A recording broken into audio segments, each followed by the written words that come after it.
E3 is always a great time of year for us gamers. We like to see the games, hear about new games, see gameplay from games we've heard of before. But also, we like to talk about who, quote unquote, wins or lost E3.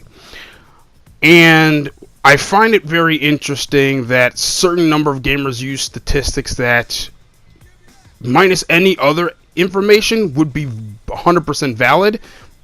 But I'm here to tell you that all that information gets thrown out the window when you see this bit of information that I'm about to show you. What's up, YouTube gamers? It's Young Soul dropping another video.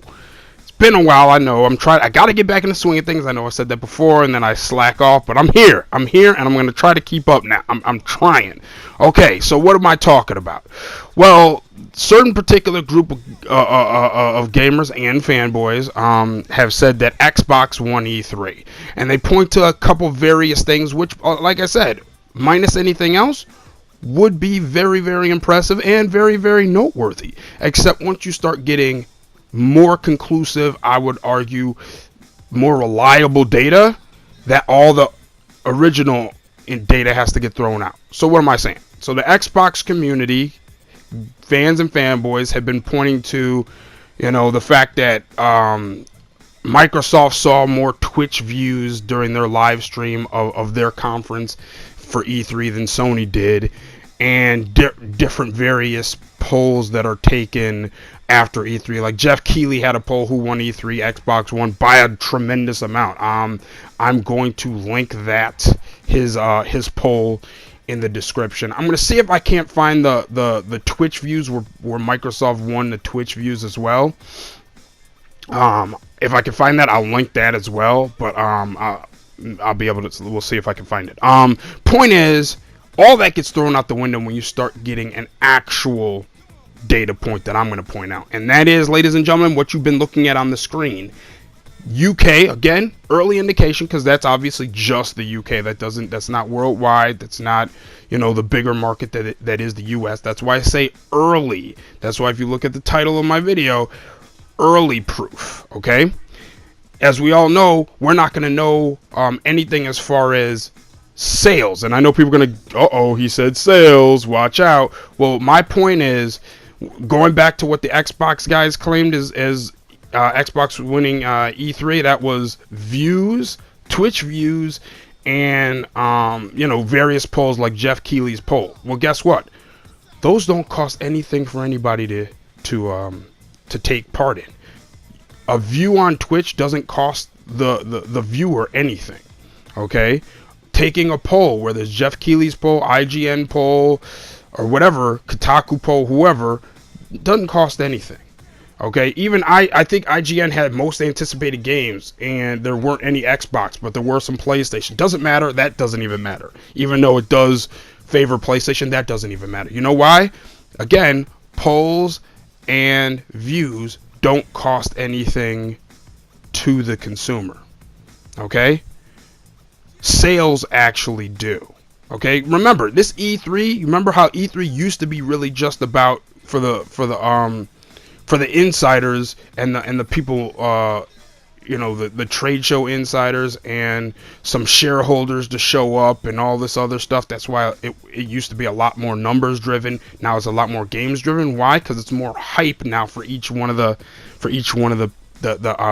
conferees. Is that, I think I'm using the right term. Anyway, point is, for each one of the people who have conferences, it's more hype now. They talk a lot less about numbers, more about what's coming up. Hype. Well, what is hype supposed to do? Hype is not supposed to get you to jump up on your couch like Tom Cruise and bang, pound on your chest and say that, we won just for the sake of saying it. Hype is supposed to motivate you to then go out, or someone to go out, people to go out and spend in your ecosystem. That's what the purpose of this whole thing is.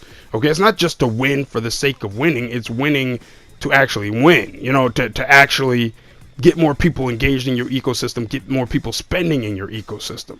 Okay, so polls. So the thing is, you say that Xbox win in a poll, or you watch more people watch Xbox's conference, that may lead to sales in the future, but that's not guaranteed. Sales equals sales.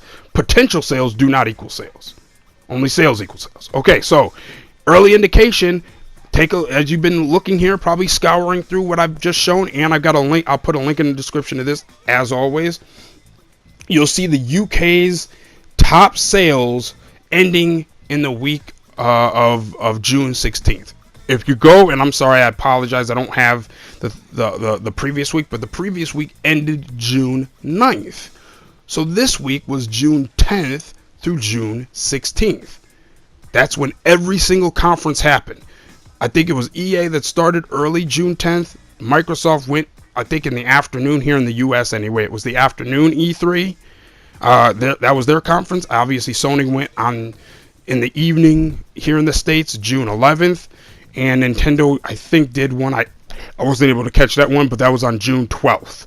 Okay? So, which one spurred people into actually spending money upon seeing this? Man, I gotta go out and spend money. Which one did? Not who won, but who got people to go out and spend. Well, if you take a look here, and I apologize, I don't have it up right here, but I've looked through the top 40, and there's something interesting that you might want to know. There's 9 PlayStation exclusives, and yes, I'm counting Crash Bandicoot at number 18. I'm counting Crash Bandicoot because Crash Bandicoot Insane Trilogy doesn't come out on Xbox or Switch until June 29th. So obviously that's 13 days after this report ends. Okay? So that's why I'm counting it. So if you look, there's 9 PlayStation exclusives. Each one of those PlayStation exclusives each one of those 9 PlayStation exclusives went up in the charts for the week of E3. One exception being, I was going to say Death Stranding. Detroit Become Human, which stayed, if you see here, at number 4. It remained at number 4. Every other one, there's, obviously you see God of War, but there's also several other ones. I'm sorry, I don't have it right there with me, and the print is a little bit small for me to see on my screen right now while I'm recording this. But that's why I put a link. I put a link so you can go look at it. 9 PS4 exclusives, including again Crash, all went up in the charts during that E3 week. You know what else is interesting? Xbox had 3 games on the chart: Sea of Thieves, State of Decay, and PUBG. Each one of those 3 went down. So, when it came to E3, at least not here, I'm saying here in the UK, I'm from the US, what am I saying here? At least in the UK people saw the PlayStation conference, and they spent more in the PlayStation ecosystem. People who watch Xbox spent less than the previous week in the Xbox ecosystem. So my argument is, to me, this is proof. You could talk about views, you could talk about polls, all you want. This is proof. Anyway, I'm gonna leave Jeff Keighley the poll where Xbox wins by a wide margin, and I'll leave the link to this chart here so you can verify all the 9 that I'm talking about. I'm sorry I don't have the numbers in front of me.